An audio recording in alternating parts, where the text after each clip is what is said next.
Good afternoon, everybody. I know we are pumped, we are buzzed. It's been an incredible 2 days. I'm going to ask all of you who are down in this incredible circle of trust and conversation that we've developed the last few days. If you're sitting near the back of the hall, I'd encourage you to move right up. Move in nice and close. Yeah. Let's create a far more intimate circle and a far more intimate and safe environment. So please come on in. Those sitting at the back, I would encourage you. Did Come Michelle forward. leave Let's fill the already? seats. No, he's Give in you the a few corner. moments to do that. I think this is we've talked a lot about a lot of things as people move forward over the last few days. Could I get a little bit more volume on the mic? I enjoy hearing my booming voice. And its dulcet Love it tones. I think we've passed like a milestone in like 6 Degrees history, because we always talk about the ways to incorporate technology into our program. And in an amazing way, our friends from the Netherlands have taken this such a kind of simple app and created this incredible, social, beautiful, musical moment. My name is Abdurrahman Malik, and it's really my honor this afternoon to take you through the next 40 or 45 minutes of intense conversation. Are you going to give me 45, Aisha? I have to leave, you know. Yeah, 40. Thank you. It's been an incredible 2 days. We've had literally millions and millions of words exchanged between us, feelings, smiles, emotions. I've heard people in this room share incredibly personal things with complete strangers.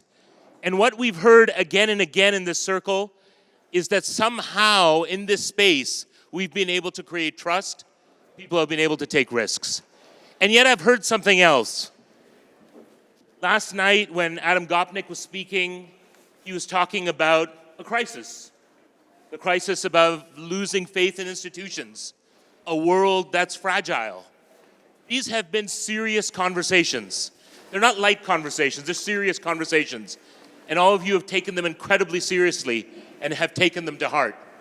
While we've been here at 6 Degrees, whether you were at the citizenship ceremony, which started us all off, or the first day of conversation, we saw Greta Thunberg take to the airwaves and reprimand world leaders on the climate emergency and catastrophe.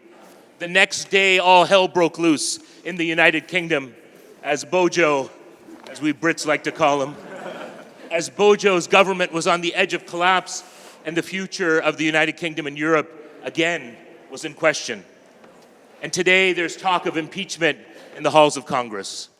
The mood music of this 6 Degrees is fascinating. And if we take in the global crises that each and every one of us knows exists, this is a serious conversation indeed. So what have we heard? We've been asked what we're fighting for, not what we're fighting against.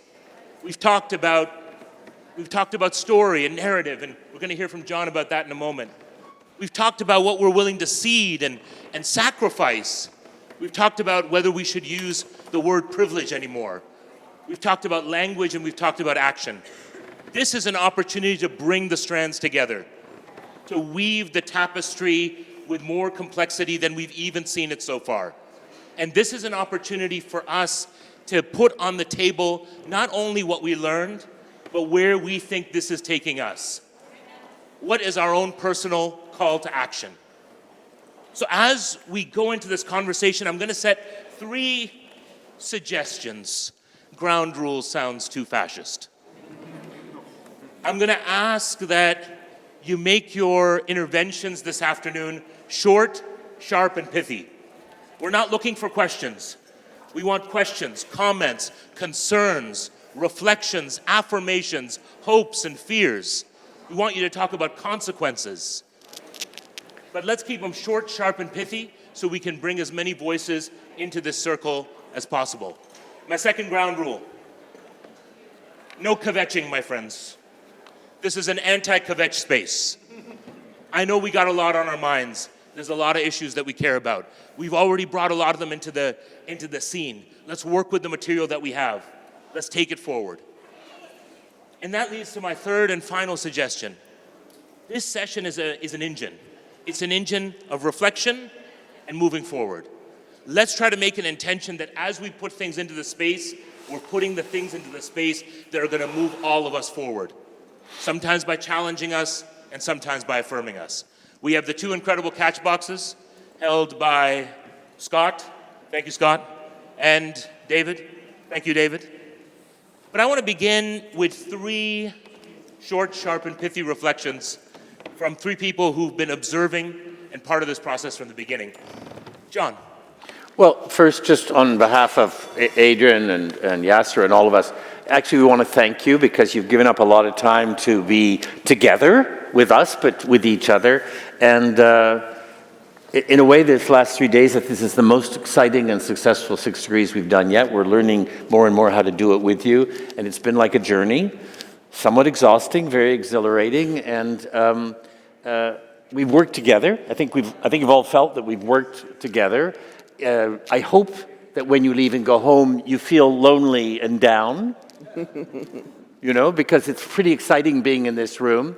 And we hope that you'll go away and think about all of this and think about what can you do, what can you bring to it, and what can you do with us. And we're going to make some suggestions later on the practical level. And I just want to say three very quick things. And one of them is what kept coming up again and again. Adam brought it up last night. It was brought up again today in the last session, but I've heard it again and again. It's as if we've gone beyond the idea that there is a real relationship online and that people need to be face-to-face. They need to be in rooms. This is what you've been doing, face-to-face in rooms, but face-to-face in rooms, coffee houses, small spaces, not too big spaces. That's where some sort of reality happens. And the thing that was added to that a number of times was that the necessity of building your own space. It's not about excluding people. It's about finding a safe space where you can be with other people and build a sense of confidence in what you want to talk about. The second thing that I think just keeps coming out again and again and again is that it isn't about going back to facts versus delusional anti-truth. It's about what is the narrative. What is storytelling and narrative? It's the same thing. If we can't tell stories, we can't have a narrative. And if we don't have an honest narrative, we can't have relationships with each other. And then the final thing is, and it's tied to the other two, which is, we've come through a horrible period, and I'm not going to do it by naming generations, of people thinking that networking was a real thing. That the sort of self-interest and getting to know people and networking actually meant something, when in fact it's totally vacant and it's transactional. And again, people, in one way or another, have talked about getting away from transactional relationships to real relationships. And that happens face-to-face, and that happens through stories and narrative. Thank you, John. Adrienne, what's moving your heart as Well, we enter this final phase? I was really taken through the whole 2 days by the face-to-face quality that we've had here, which I think everybody longs for. And when I first, went out with people, starting at the age of 14, and then continuing till, 40 years ago when I got together with him, I had never been out with anybody to go anywhere that hadn't been introduced to me by somebody I knew. Right? I never made a connection that way. So I come from another kind of society or societization, I suppose, because I always consider it face-to-face. People talking to each other, people talking on the telephone. We used to come rushing home from school and then call our friends and talk on the telephone for hours, hearing each other's voices. And I still like to talk on the telephone because if I say to somebody, how about having lunch on Saturday? And I hear, well, sure. Okay, texting isn't the same thing. I know that person hasn't. What I've heard were three interesting things that caused me to think about other things. One is that my concern about the internet and its effects on young people and so on, my grandsons were here, 12 and 16, 13 and 16, and they said, oh, we have more than a 10-second attention span. And I think that's absolutely true. They didn't have a chance to intervene. But I think that what we're worrying about in that was very much pinpointed by Cory Doctorow. I'm not worrying about the internet, I'm worrying about late-stage capitalism. I'm worrying about the fact that because I indicated an interest in a certain book, that next time I go on my iPad, these ads come up with face creams for women over 65, and all the things that they know about me, which I know they know about me, but I wish I didn't have to face it. So late-stage capitalism is the thing we have to worry about, rather than the internet itself as an object. The other thing that I was really struck with was in the session of talking about allies, because it made me think that Margaret Thatcher, for whom I have a very bridled imagination, admiration, she was, after all, the first British Prime Minister. That is something to be held. But she said the most awful thing, which is, there is no such thing as society. And by that she meant that there wasn't such a thing as a group of people who were connected, because she wasn't necessarily connected. She was, somebody who had created herself, become the first head of the Conservative Party, and therefore didn't think society or other people were that necessary to her. She was a dominator, or a dominatrix, depending on how you want to put it. And so she said there was no such thing as society. When we had our session about allies, what came forth to me was that we need to find the people who will work with us. But I want to emphasize this, and this was never brought up, that those people that we need to work with aren't necessarily people you like, and aren't necessarily anybody you even want to share a sandwich with, or a bus shelter with. You may not even like them, but you may have the same goals in certain ways, and that's the way we make our society. It's not all you need is love. Boy, where's that gotten anybody? That is not about it. It is the ability to live with the difference. And that's one of the underlying meanings of diversity, is that there is difference. And diversity and difference make us stronger if we understand them. Because then we understand what the gaps are between the connection, the synapses that we connect. That's very valuable to me, and something I wish we will all pick up again, because I don't want us to degenerate into a lovey-feely, kissy group. That is not what we're about. We're about trying to create things that everybody can get together and be behind, and source. Democracy is one of those things. Unless you're a fascist or want to do that sort of thing, then we can, as a group of other people, maybe isolate you or make your feelings not appealing. The third thing I had as a takeaway was when Judith Goldstein talked about the Danes and what had happened during the Second World War when they were occupied and they were asked to surrender all their Jews. And they didn't surrender their Jews.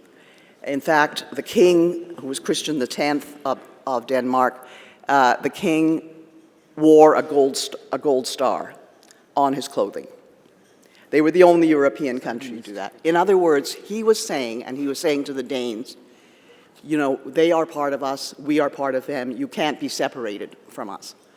And now, of course, we have a far-right party in Denmark, we have far-right thinkings. And what we have to understand is what caused that change? Or what happened to that? And how can we make the conditions better? Thank you so much, Adrienne. Yasir, you've been intervening and interjecting at moments. In some ways, I know you like to disrupt things a little bit. You like to throw us some curveballs. Any curveballs you want to throw us before we take it to all the beautiful people out here? It came off. Yeah. Came off. I said, I think, to somebody earlier, I'm feeling I'm very in a scrappy mood. And I don't know if the last 2 days... You were a politician once. Yeah, and maybe I wasn't scrappy enough when I was in politics. maybe it's the last 3 days of events that has taken place at 6 degrees, or what's happening around the world. Remember, I started yesterday morning saying we've got a dumpster fire going around us. Man, it got hot last 2 days. And Abdul Rahman, you mentioned, right?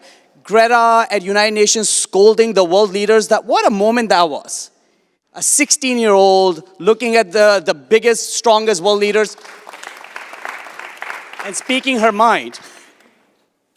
Yes, I'm worried about her mental health as well, but I was quite impressed. Then yesterday, if I was the Queen of England right now, I'm not a very happy person.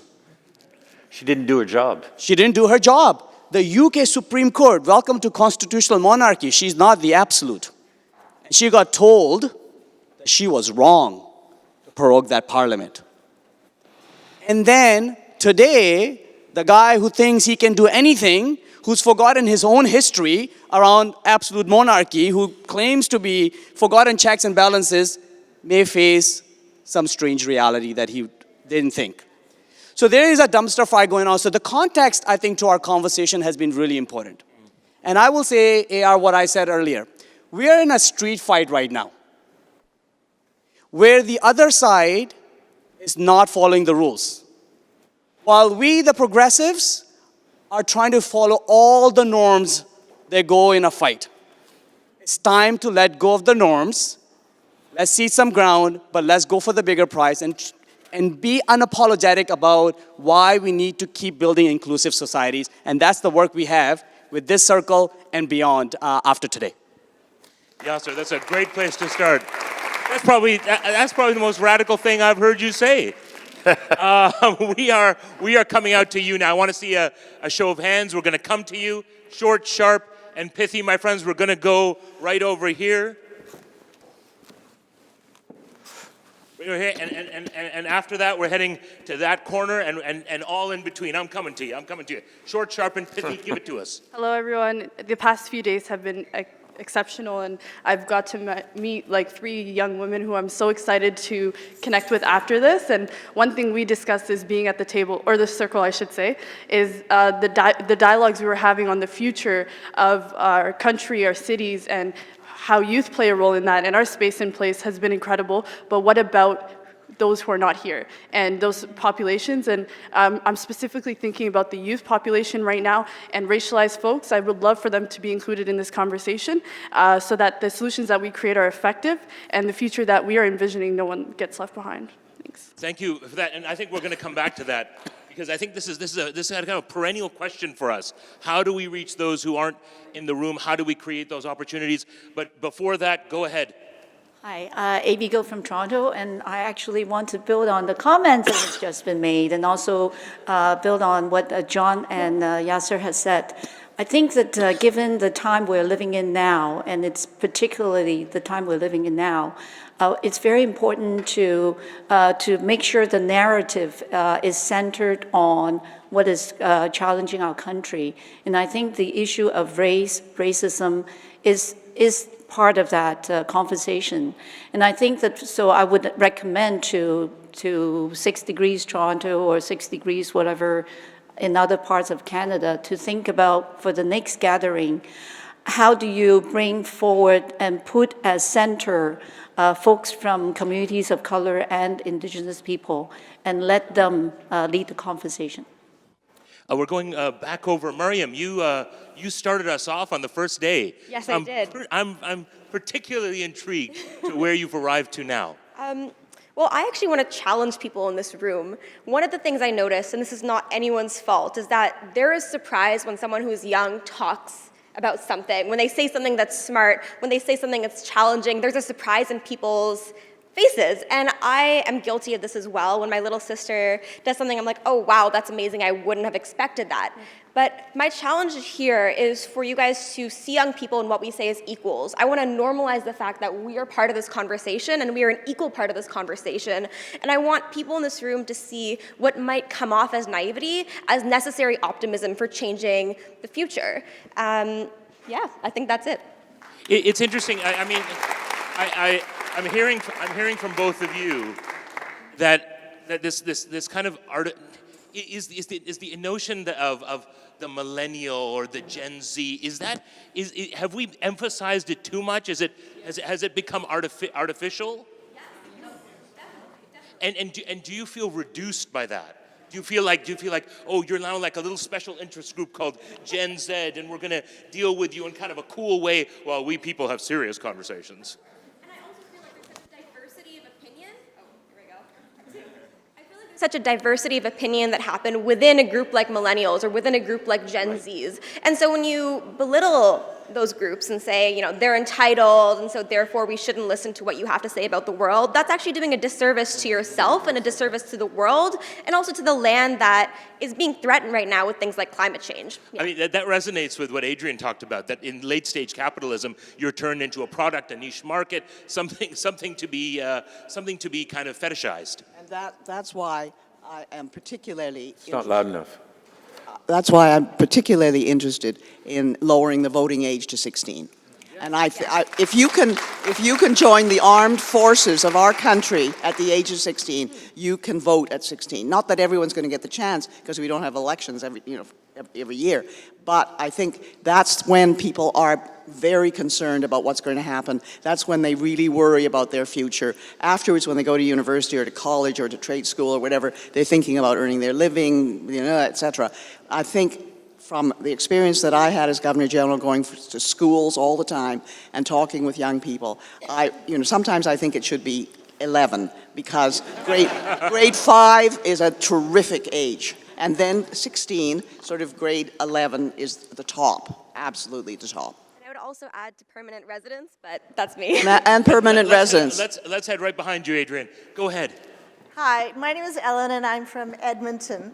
And I just want to say that this experience was a real privilege for me, and I use that word in the actual literal sense. It was a real privilege for me, and it was, at the end of the second day, I'm leaving with hope. Even though we have had some very difficult conversations and very heartbreaking conversations, the discussion that went on here today about humanity and liberal humanity sends me home with a hope that, not only my generation, but the generations that's coming after me are engaged. You come from a province, Alberta, where your premier has been talking about taking public out of the Department of Education. He actually has removed it. I'll tell you, I spent my whole life in Ontario, and I just moved there a year ago. And, with all due respect to all Westerners in this room, I'm not staying in the West. There's real divides in this country right now. Well, that has been the benefit of this move for me, is that I have really lived that experience of the Western alienation and put it in the context of my life in Ontario. It's been a very good lesson. I'd love to hear some of our other Western Canadians comment on that. We're going here to the front row, and then we're going to shift back to the front row over here. My name is Christine Garza. I'm a barrier-free advisor and an advocate. And the first thing I would like to do is commend the 6 Degrees team for building accessibility and removing barriers from this conference over the last 3 years. Hooray for them, and keep it up. Thank you for being our conscience throughout that process. She's really, we do what we're told. When it comes from this lady, I can tell you. Belonging has been a word that has come through a lot of the conversations here. And yet I still feel people with disabilities are not quite there yet. When we hear people talk about diversity, they name all of the groups, and often people with disabilities are excluded.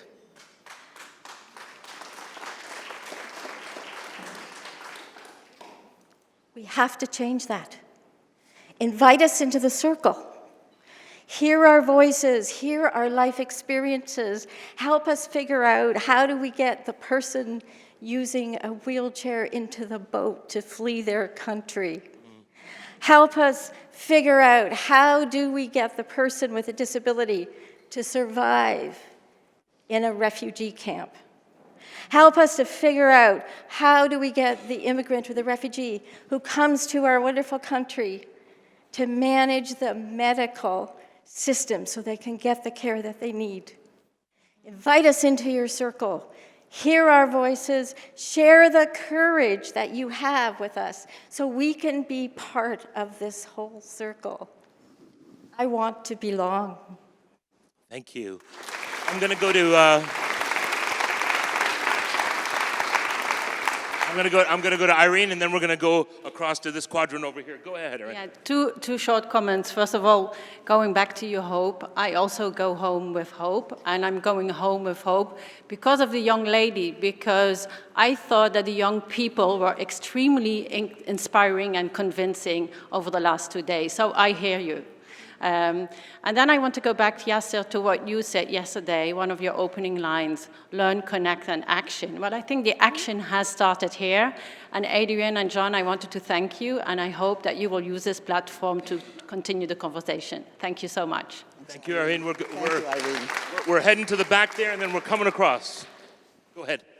Hi, my name is Darakhshan from Meghalaya, and I wanted just to take a moment to say thank you to everyone in this room and to 6 Degrees for offering a very receptive space for me to share about the Hazara genocide, about the persecution in Afghanistan. I feel as though all the discussions, although we don't have solutions, I feel like the support and encouragement has been amazing. The question I want to leave us with is perhaps building off of the last session, which is how do we think about how we address issues in new and novel ways? How can we kind of, clearly what we've learned from like Romeo Dallaire's talk is that the way we address genocide doesn't work at all. The UN is not the most effective and quick way to get these atrocities stopped. So the question I would love to discuss and further with whoever's interested is what is a completely brand new, novel, innovative way to prevent genocide and mass atrocities, and that's, yeah, just to think about that. We haven't done in the past, because I think that around the world we're seeing everywhere this is becoming an issue. So thank you again for the space. Thank you, and thank you for the powerful challenge. Marty, go ahead. Thanks. 2 quick things. Thinking back over the incredible conversation we've had today, I was reminded of Cory Doctorow's observation on this stage yesterday. He pointed out this: optimism is the fatalistic belief that things will just get better. But hope is the understanding that if you do the work, you might be able to make things better. And I think that's one of the important takeaways for me, is that things getting better is an active challenge. And in that context, I wanted to, the young student who was here from Humber College that stood up earlier today and said, how do I do this at my school? Are you here? So here's one thing, an idea, maybe. Forgive me, Yasir, you're the CEO, I'm just on the board. But what if we took this stage, made it small enough to fit in your school, took it to your school, and did a 6 Degrees in your school and every other school in this country? Okay. I mean, Let's do now that. we're talking. I mean, It's your decision, Yasir. I'm not. I won't take the stage, but we have a rug that we can roll over and bring it in. No, before we go over to the student, I don't think that's a glib remark. I think one of the important things that's I've heard over and over again is this kind of celebration of not just movement, as you talked and Adrienne talked about, but process. That the process itself has to be. The process has to facilitate all this kind of conversation. If the process is successful, replicate the process. So I'm all with you. I think that's exactly what we should be doing. And can I just throw in? So you know, we're doing 5 of these, 3 in Canada a year, and 2, 1 in Berlin and 1 in Mexico. We've always wanted to go into the communities and into the schools. And we've done a couple of experiments trying to figure out how to, you know, it's the process. How do you do this so you don't go bankrupt, so you don't have a heart attack, you know, and everybody isn't just exhausted. And I think we're getting closer to how we would find a way to start going into schools. And we need a lot of support from the students and the teachers in the schools to do it. But we could do it. you know. A quick word, Yasir. Yeah, and part of it is what we're doing is inspiring others, right? So you stood up and said, how do I recreate that space? Let's work together and figure that out. It doesn't have to be at this massive scale. That's a lot of effort, I can tell you that much. But how do you make it so that it can work in your community and maybe a different model? The idea is to bring people together, look face to face in each other's eyes, not over the phone as was mentioned, and have a conversation and come up with real action that we can take in our local communities. Okay, I have just been given a 10-minute warning. Oh, God. Now, everyone who speaks from now, you got 1 minute max. If you keep it sharp, I can move this around, and we will hear wonderful voices, we will leave inspired and energetic, and we will be pumped. If you take too much time, you will get everyone's e-balls. Got it. That's what we used to say. Go ahead. I think you've heard a lot from us students today, but I think it can't be said enough how passionate we are about the future and how, I guess, maybe for me as an immigrant, I've thought of my life here in Canada as wanting a seat at the table, but now we want to create our own table. We want a future where it's not just placing pressure on government and policies or MPPs in general. We don't want to just create dialogue. Our change, the scope of our change is so much bigger than that. And I invite everyone to have this sort of limitless view of it isn't just about your representatives. It isn't just about your institution. It's about imagining a future that doesn't even exist, imagining positions that don't even exist, and imagining a forum where, like the amazing Miriam said, we're not limited by our age. In fact, we know a lot of things that arguably a lot of our representatives don't know.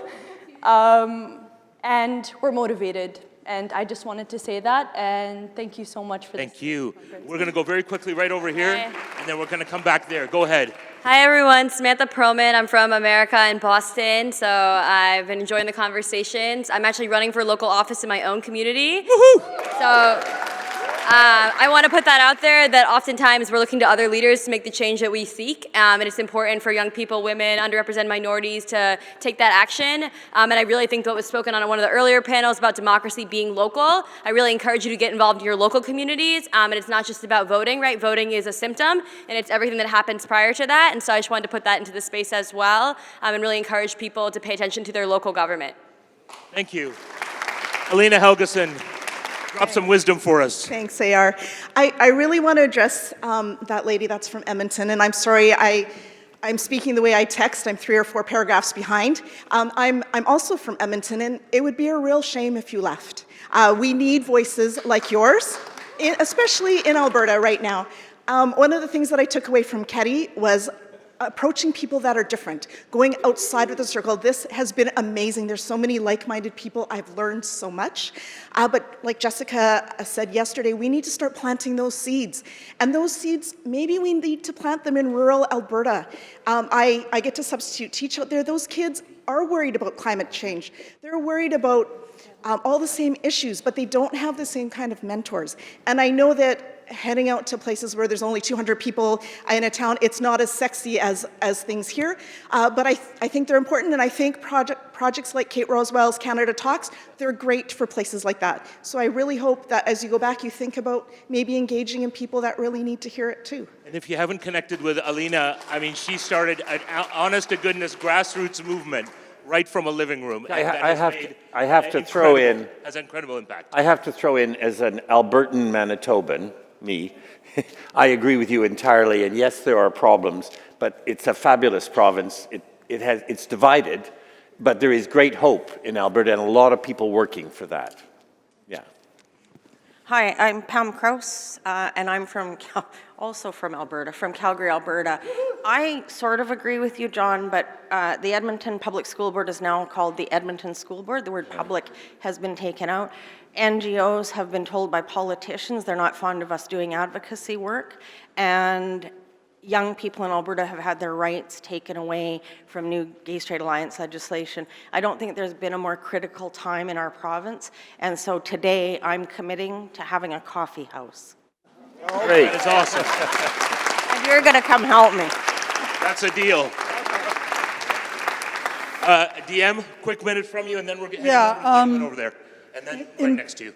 In 2006, I was at an Indigenous governance conference, and Herb George was speaking. They just got, the Delgamuukw people had just got self-government, and Herb said at the end, he was struggling. He said, we got self-government, I don't know what to do, I'm really scared. Of course, me being who I am, I put my hand up, and I said, you don't need to know what to do. You need to create a process in which everybody's included, and the answers will come up through that. And I say that because I really appreciate the passion of the youth. But you know what? You have to respect and really listen to the wisdom of the elders. Indigenous kids and Indigenous people have been saying a lot of what Greta's been saying for 100 years. And the kids didn't get it. They got it because they were listening to the elders in the community with the traditional knowledge. And our communities are connected by relationship, not outside power sources. And that's important. Thank you. And I think there was a powerful kind of call to that throughout the day. We got 5 minutes. I'm going to ask you to be short and sharp. We're going to go here. We're going to go across there. And then I have 2 folks over here. Okay, go for it. Very quickly, I think one of the big challenges is language and how we use language and how we learn to change how we use language. Secondly, I really like the idea of looking for accomplices as well as allies. And thirdly, Romeo Dallaire said today, who gives a shit? I think that's a really, really important question. Let's find out. Who gives a shit? And what do they give a shit about? Exactly. Go ahead, sir. We'll take one from you, and then we're coming over. So anybody who knows me knows that for me to be quiet for 2 days is almost impossible. So I'm going to take a minute and maybe 10 seconds. No, you only got a minute, my friend. So I actually believe that one of the recommendations I'd make for the future of this is that you have silence before and after every session. We don't have enough silence in our culture. But I really wanted to embrace the idea of difference. I think it was a conservative justice minister in Ontario many years ago who was in favor of same-sex marriage because he thought, oh, gay people are embracing the family as a concept. How many people here use an electric toothbrush? Probably half of us.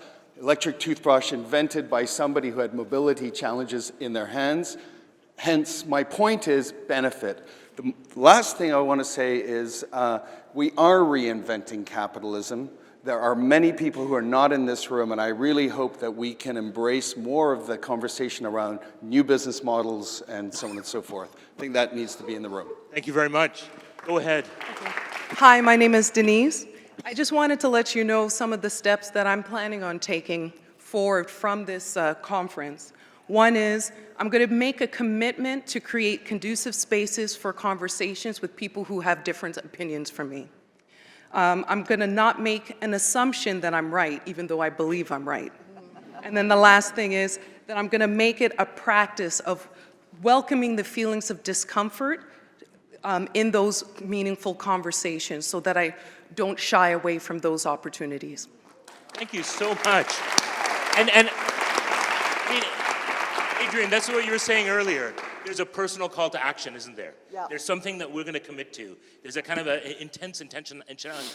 I'm going to come back to the center in just a moment. We're going to get our last intervention from the audience. I have an accomplice suggestion. Go for it. For 6 degrees in post-secondary institutions, the leaders in Rotary International who are between the ages of 18 and 30, they're called Rotaract. There are at least 10 clubs in the GTA, and we would love to partner with 6 degrees. That's a wonderful invitation. So before I come to you, you know what? I'm hearing in the room, I should, well, oh, last but certainly never least. Une francophone. Drop some wisdom. C'est toujours difficile de parler dans ce cercle. It's always very difficult for me to speak loudly in this kind of circle because it's not my language. And probably it's the same for many people here. So it's just something that it's always fantastic, these 3 days, really. It gave us courage after that, when we are out. But something is missing. I have the feeling that something is missing. We are not talking a lot about nature. And we have a fantastic opportunity to work together with all our differences and all our creativity to solve a huge problem, to be humble, and to replace where humans need to be. And I think it has to be at the center of this circle, and to really take another dimension of all these things. It's not just human-centered. I appreciate that. And, John and Adrienne, I think in some ways, this space has championed that in a way that other spaces do not. People can bring their spiritual traditions, who they are, their creeds, their ancient wisdoms. I've always felt very comfortable in this space doing that. I teach at Yale Divinity School now, and we were talking about this earlier, Adrienne, where people really talk about the big issues, and they treat them seriously. And coming into the space, it feels sacred, because we're able to take the big issues and really talk about them seriously from heart, mind, soul, and community. I think what we've heard today has been some kind of incredible intentionality. I want to laud our young cohort over there. Someone told me recently, as much as young millennials should have a mentor, every 40-something should have a millennial or a Gen Z as a mentor. So I'm recruiting one of you to mentor me in your world. There's a lot going on around this circle. John, Adrienne, Yasir, some final words before I hand it over to you, Yasir, to take us home. Good. Well, listen, I've been using fighting language. That's just not me, but I'm really worried that we're losing the fight. But after these 3 days, I'm hopeful that we can win the fight. So let's get out there and put all these action items that came out into real practice, and we can win the fight and make the world a better place and an inclusive place for everyone. John. Well, I just want to say that picking up on what Anne-Laure said, from the very beginning, we conceived this in a circle with Indigenous friends. Everything that has taken place for 4 years, every event in different ways, Indigenous people have been involved. What we have to do is get Indigenous people from other countries involved. It's a very big part of what happens here. Whether it's good or bad, what said it, that's not our business. They're there, they're saying things, and they're at the core of what we do. And that helps us when it comes to not getting excited about whether it's, is religion yet again or whatever. If the spiritual's here, if the land is here, just relax. Just relax and allow this all in. And I just want to say the leaning into discomfort, I think, is such an important idea. I think Adam last night talking about the ever-expanding circles of empathy. Everybody needs their space. Somehow the spaces have to fit not into each other, but somehow there has to be a way in which we all feel we're part of multiple spaces. And then the final thing I would say is language keeps coming up. And, it's not just because I'm a writer. Battles are won and lost by engagement and language. If you don't engage and you don't have the right words and the right sentences, you can lose it. And, so we fight for inclusion and against the concepts of integration. You can't have inclusion if you're obsessed by integration. But if you are obsessed by inclusion, people will find their own way to find their space, and it'll work. This is a big battle in the world today. It's an enormous philosophical and conceptual battle. If you are obsessed by integration, you're obsessed by melting people into sameness and oneness, and it will fail and will lead to what we've got. And the other enormous battle is we talk about immigrants, not migrants. Migrants is a word which says go away. Immigrants is a word which says come and be a citizen. It's about belonging. Adrienne. You have fulfilled my dream in this 6 degree space. My dream when I started this with John in 2006, just after leaving Rideau Hall. I wanted to have a foundation that would bring together Canadians and make them feel that they belonged, even though and if, and also with people who had always been here, that if you came here, you would be part of this country right from the start. And that was about citizenship.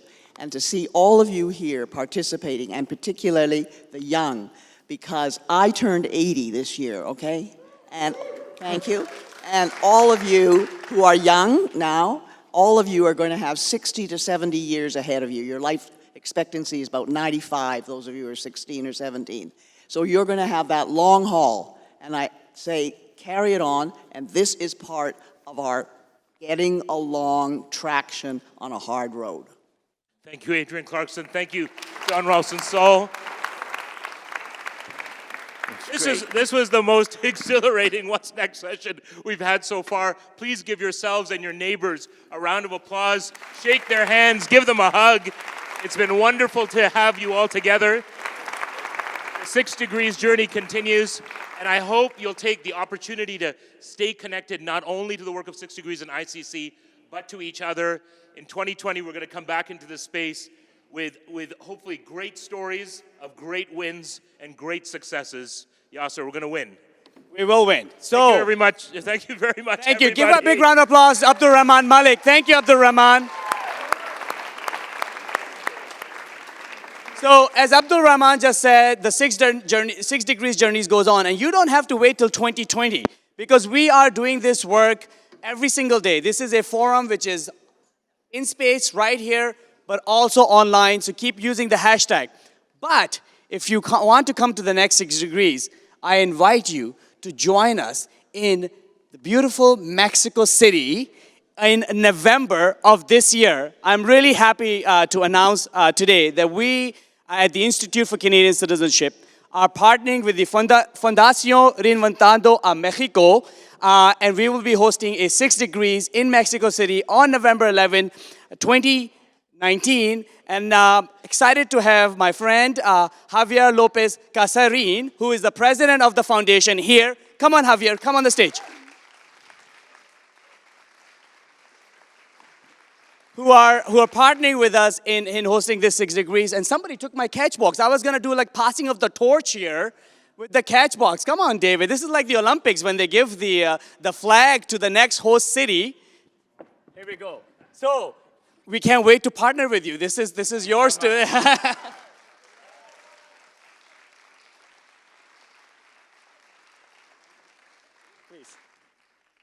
Do you want to, you've been here, you've been watching this, taking some inspiration. Thank you for taking a chance at bringing this inclusive conversation to Mexico to talk about some of the challenges in helping, working together in building an inclusive society in Mexico and Mexico City. Do you want to say a few words, Javier? Yes.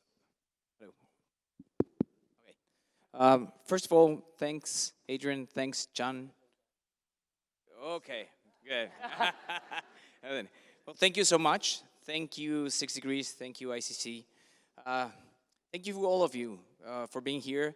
And thank you for sharing the way of thinking, the way of acting.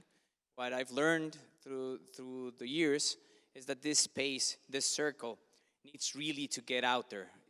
We need to spread the word, and this trust that you are putting into us, we will attach it and go towards with honor and make it, seize the best out of it in my country, in my city. We're very excited, we're very honored and humble to receive these honor of taking the way of addressing not only the challenges, the problems, but the way that we should look towards the future and towards the inner selves of each one of us. So you are more than welcome to join us in Mexico City, November 11th. And I think it's going to be the first of many. I think we're going to get a nice surprise to see how we are and how eager we are to get things. There's a big opportunity in our country. As you were saying, young people, we are almost 70 million under 30 out of a country of 130. So we have the moment to do things and to see a change in our future and get a standing role. So you're more than welcome. Thank you for sharing everything. And I will be honored to transmit, to pass along, to be the channel, the way of thinking, and the way to addressing our challenges. Great. Thank you very much, Javier. Big round of applause for Javier. We've got one more great surprise coming for you.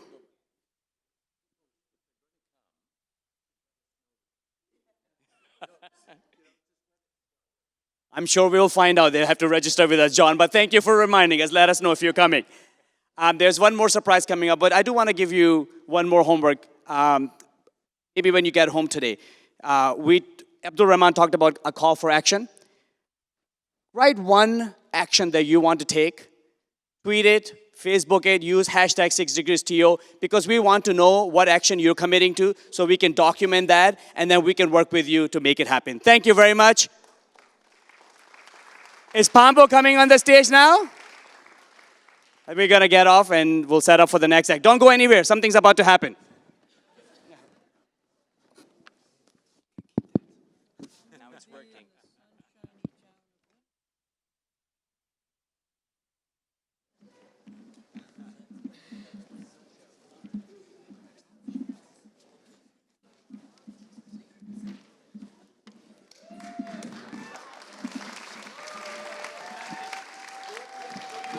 Hi, everyone. Well, this is weird now, but, well.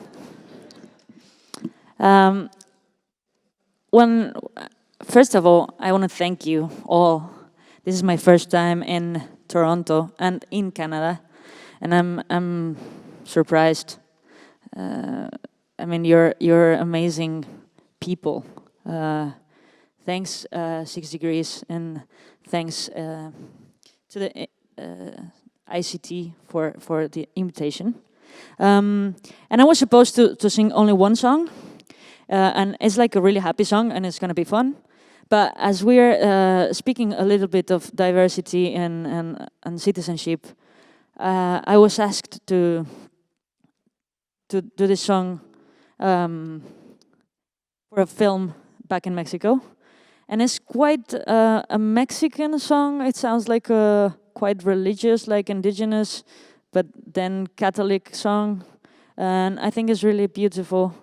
I've listened to so much beautiful indigenous songs in here, so feel free to mumble. Yeah, that's what you say. Yeah.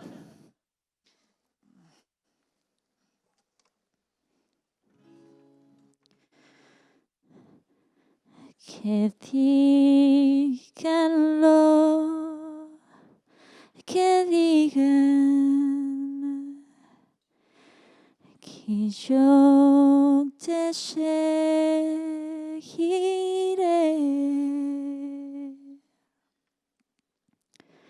Tu márcame el camino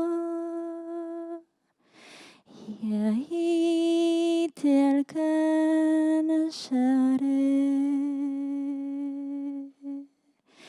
Que digan lo que digan, que yo sigo a mi rey. Te quiero dar a mi vida y lo que está después.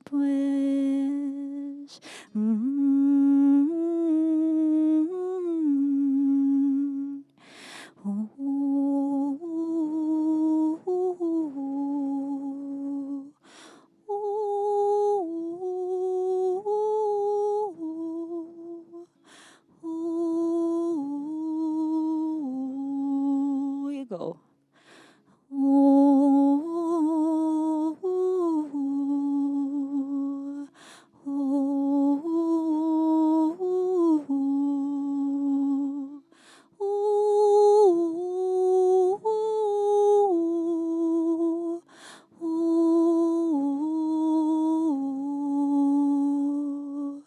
Que digan lo que digan, que yo te seguiré.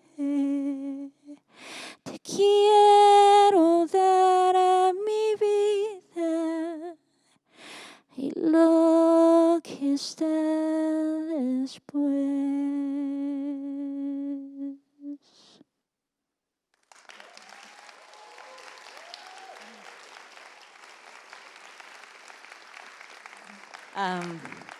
Well, now I'm going to switch front, okay?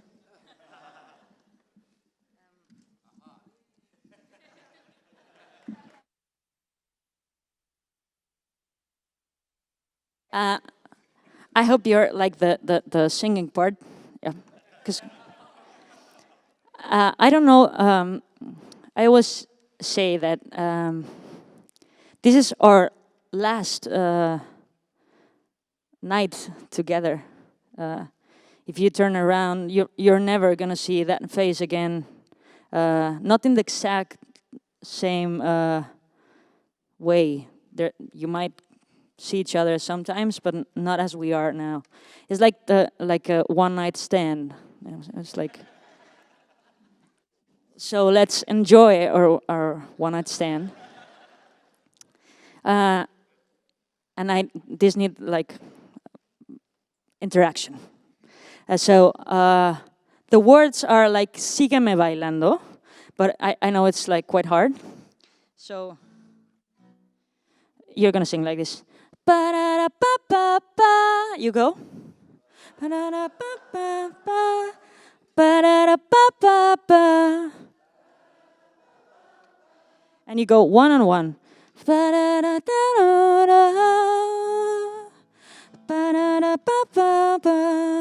Okay, you go.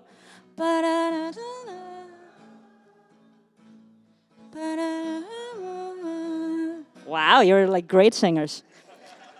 So this is called Sígueme Bailando, and I hope you like it. And when I do this, you also do it, okay?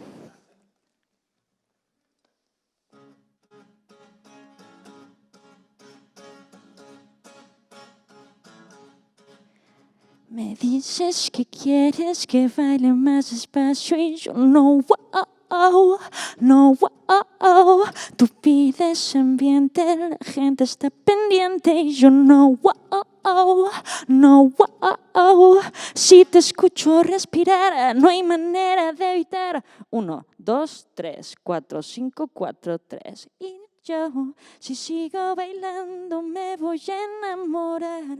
Con este principio me aterra al final. No quiero quererte, pero te quiero ya. No,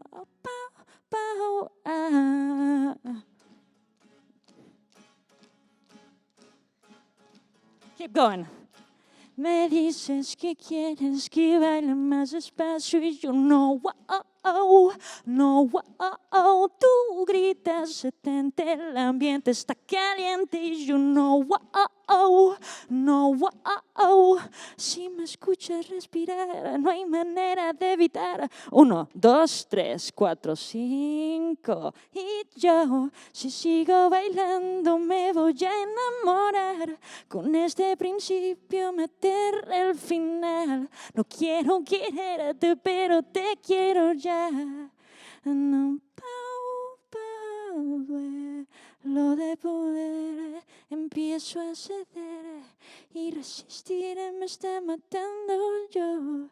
Si sigo bailando me voy a enamorar. Con este principio me aterra el final. No quiero quererte, pero te quiero ya.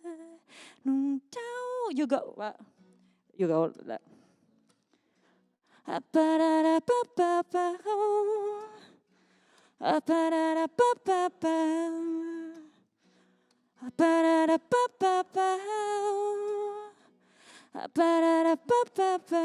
Now I want to listen to you.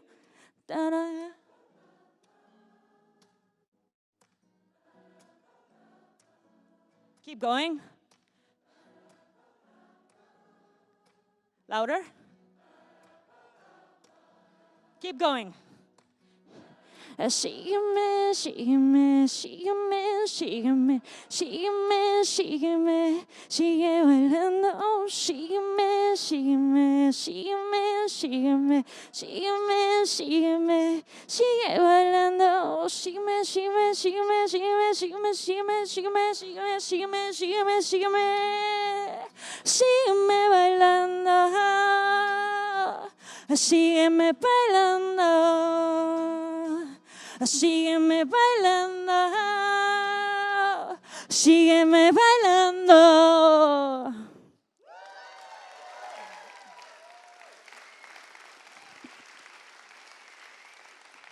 Thank you. You're great singers. Hope to see you soon again. Gracias a Pambo. Thank you, Pambo.